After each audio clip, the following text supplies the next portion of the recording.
بسم اللہ الرحمن الرحیم۔ السلام علیکم معزز طلباء کرام، آپ سب کیسے ہیں؟ آج ہم تفسیر بیضاوی کے سبق نمبر 69 کو پڑھیں گے۔ آج کے ہمارے سبق کا عنوان ہے آمین کا بیان۔ آج کے ہمارے سبق کی جو عبارت ہے وہ وَلَيْسَ مِنَ الْقُرْآنِ وفاقاً سے شروع ہوتی ہے۔ آئیے سب سے پہلے عبارت پڑھ کے اس کا ترجمہ کرتے ہیں، اس کے بعد وضاحت کی طرف بڑھتے ہیں۔ مصنف علیہ رحمہ لکھتے ہیں وَلَيْسَ مِنَ الْقُرْآنِ وفاقاً، اور آمین بالاتفاق قرآن پاک کا جز نہیں ہے، لیکن یسن ختم السورۃ بہ لقولہ علیہ الصلوۃ والسلام علمنی جبریل آمین عند فراغی من قراءۃ الفاتحۃ، لیکن آمین جو ہے یہ کہہ کر سورت کو ختم کرنا یہ مسنون ہے، کیونکہ نبی علیہ الصلوۃ والسلام نے فرمایا مجھے جبریل نے قرآن قراءۃ فاتحہ سے فارغ ہونے کے بعد آمین کی تعلیم دی۔ وقال انہ کالختم علی الکتاب، اور کہا کہ یہ آمین بمنزلہ مہر کے ہے کتاب پر۔ وفی معناہ قول علی رضی اللہ عنہ آمین خاتم رب العالمین، اور اسی معنی میں حضرت علی کا قول بھی ہے کہ آمین جو ہے یہ رب العالمین کی مہر ہے، اور ختم بھی دعا عبدہ کی، جس کے ساتھ اللہ نے اپنے بندے کی دعا کو ختم فرمایا ہے۔ یقولہ الامام ویجہر بہ فی الجہریۃ لما روی عن وائل بن حجر انہ علیہ الصلوۃ والسلام کان اذا قرأ ولا الضالین قال آمین ورفع بها صوتہ۔ اس کو امام کہے گا اور اس پر جہری نماز میں آواز بلند کرے گا، اس حدیث کی وجہ سے جو حضرت وائل بن حجر سے روایت ہے۔ نبی علیہ الصلوۃ والسلام جب قرات کرتے ولا الضالین کہتے تو فرماتے آمین اور اس پر اپنی آواز بلند کرتے۔ وعن ابی حنیفہ رضی اللہ عنہ انہ لا یقولہ والمشہور عنہ انہ یخفیہ کما رواہ عبداللہ بن مغفل وانس اور حضرت امام اعظم سے منقول ہے کہ امام آمین نہ کہے، اور ان کی مشہور روایت یہ ہے کہ امام آہستہ کہے، جیسے کہ عبداللہ بن مغفل اور حضرت انس رضی اللہ عنہ کی روایت ہے۔ والماموم یؤمن معه لقول علیہ الصلوۃ والسلام اذا قال الامام ولا الضالین فقولوا آمین، اور مقتدی بھی امام کے ساتھ آمین کہے گا، اس لیے کہ نبی علیہ الصلوۃ والسلام کے ارشاد ہے جب امام ولا الضالین کہے تو تم آمین کہو۔ فإن الملائکۃ تقول آمین، اس لیے کہ ملائکہ بھی آمین کہتے ہیں۔ فمن وافق تامینہ تامین الملائکۃ غفر له ما تقدم من ذنبہ، تو پس جس کی آمین ملائکہ کی آمین کے موافق ہوگی اس کے گزشتہ گناہ بخش دیے جائیں گے۔ وعن ابی ہریرہ رضی اللہ عنہ ان رسول اللہ صلی اللہ علیہ وسلم قال، اور حضرت ابو ہریرہ سے روایت ہے کہ نبی علیہ الصلوۃ والسلام نے فرمایا کہ لأبین الا اخبرک بسورۃ لم ينزل فی التوراۃ والانجیل والقرآن مثلها،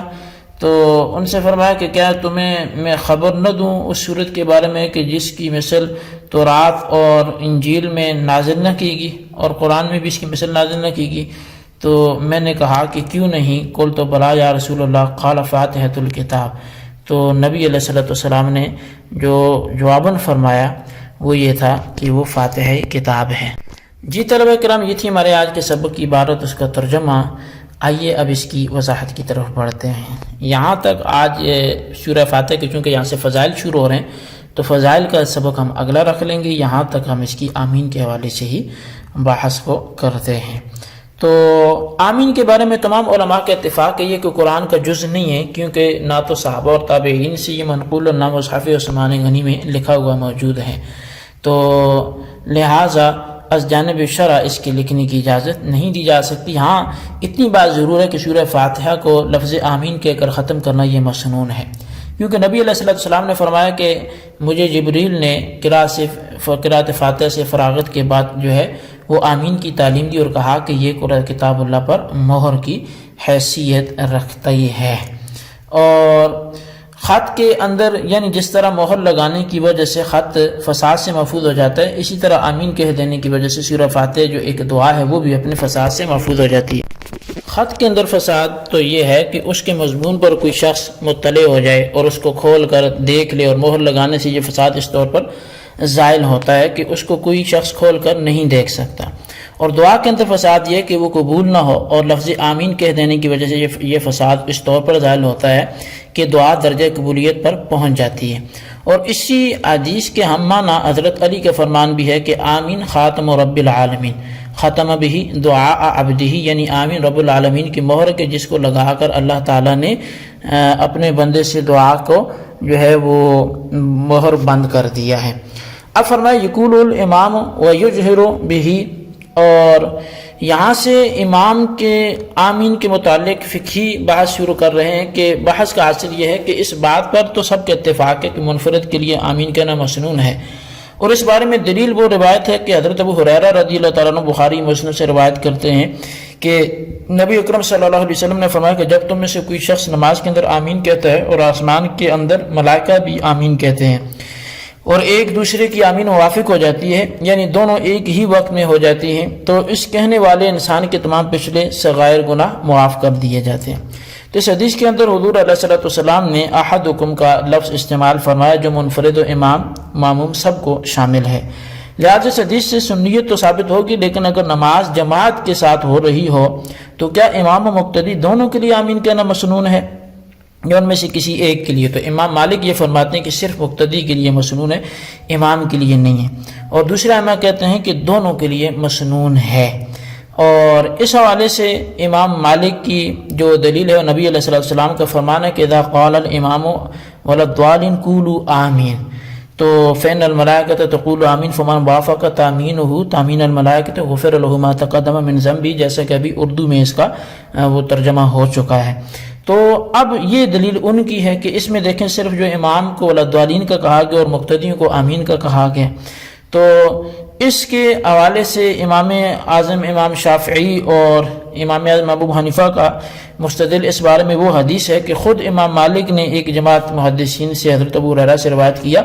کہ نبی علیہ السلام نے فرمایا اذا امن الامام فامنوا، جب امام آمین کہے تو تم بھی آمین کہو۔ تو اس سے بالکل صراحتاً معلوم ہوتا ہے کہ امام جو ہے وہ بھی مقتدیوں کی طرح آمین کہے گا۔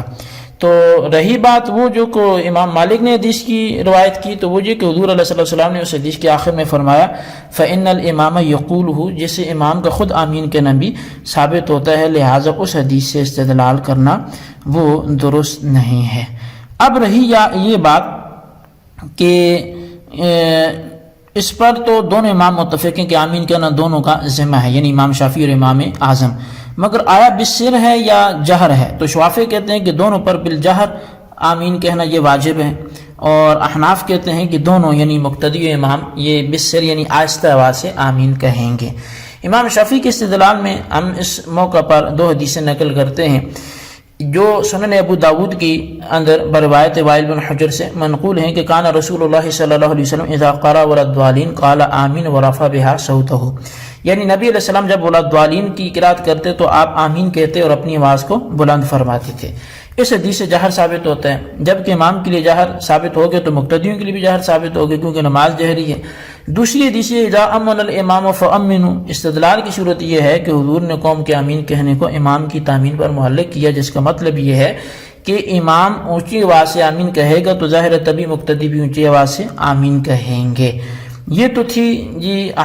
شافعی کی دلائل۔ احناف کی طرف سے بھی دو حدیثیں ذکر کرتے ہیں۔ اول حدیث وہ ہے جو حضرت علقمہ بن وائل نے اپنے باپ وائل سے روایت کیا، حدیث یہ ہے کہ انہ صلی مع رسول اللہ صلی اللہ علیہ وسلم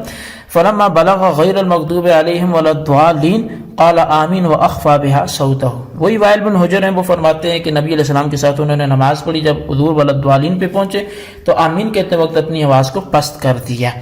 دوسری حدیث حضرت عبداللہ بن مسعود کی، حضرت عبداللہ بن مسعود سے جو روایت عبداللہ بن مسعود سے روایت ہے کہ نبی علیہ السلام نے فرمایا اذا قال الامام ولا الضالین فقولوا آمین فإن الامام یقولہ۔ اب اس حدیث میں جو آخر میں کہا کہ امام بھی اس کو کہتا ہے، تو یہ خبر نبی علیہ السلام نے کیوں دی؟ وجہ یہ ہے کہ مقتدیوں کو تو پتہ ہی نہیں کہ امام بھی کہتا ہے، کیونکہ وہ تو آہستہ آواز سے کہہ رہا ہوتا ہے، تو یہ بھی آمین بالسر کے جو ہے وہ موافقت کرتی ہے۔ اور احناف کی تائید حضرت عبداللہ بن مغفل اور حضرت انس کی روایات سے بھی ہوتی ہے۔ البتہ امام شافعی کی حدیث اول کا جواب یہ ہے کہ حضرت وائل سے ہی خافضہ بها صوتہ کے الفاظ سے بھی حدیث مروی ہے، تو جب دو مختلف طرح کی حدیثیں ایک ہی راوی سے ہیں تو اب اس میں تو اضطراب آ گیا، اس لیے ان سے استدلال آپ رفع صوت پر نہیں کر سکتے۔ اور دوسری حدیث کا جواب یہ ہے کہ حضور نے مقتدیوں کی آمین کو